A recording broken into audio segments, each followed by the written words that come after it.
Today we're going to be praying for the enriching of our children at Gateway.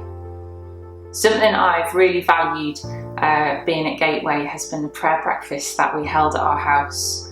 And we would sit together. I'd have a cuppa and a slice of peanut butter on toast, followed by a time of sharing together and worshipping together and praying together. An opportunity where kids and adults, we could all come together, we could all join together and enjoy fellowship together and enjoy weeping together and enjoy celebrating together as we saw prayers answered over the years.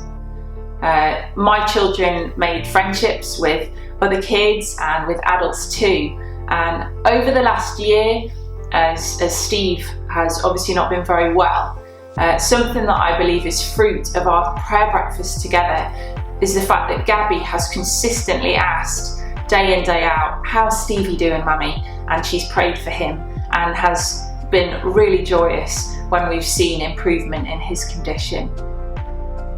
In Timothy, it talks of Paul writing to Timothy and saying about the sincere faith that he witnessed in Timothy's grandmother Lois, which was then passed on to his mother Eunice, and then that he then believed was in Timothy also. We can really see that kind of multi-generational aspect of how faith can be passed on from one generation to the next.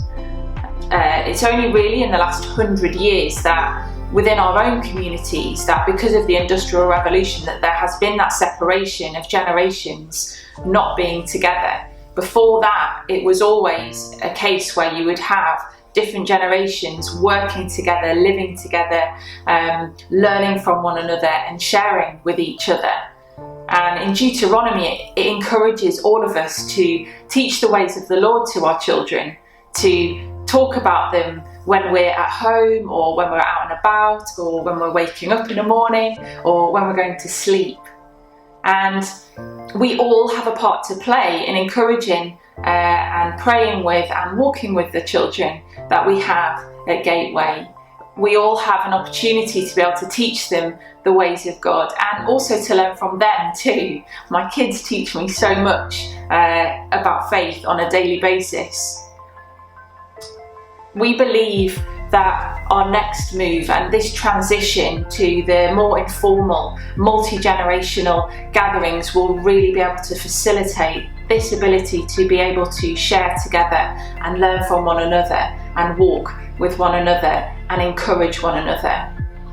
So I just want to encourage us today that we would pray for the children at Gateway, that those of us that are older, that aren't children anymore, that we would be real godly role models to our children, that the parents and each of us who are parents would be strengthened and that we would have good relationships with our children, that we would be enriched, that we would learn from one another as we learn together, as we grow together, and we would learn more about the ways of God for our own lives and we would walk in them.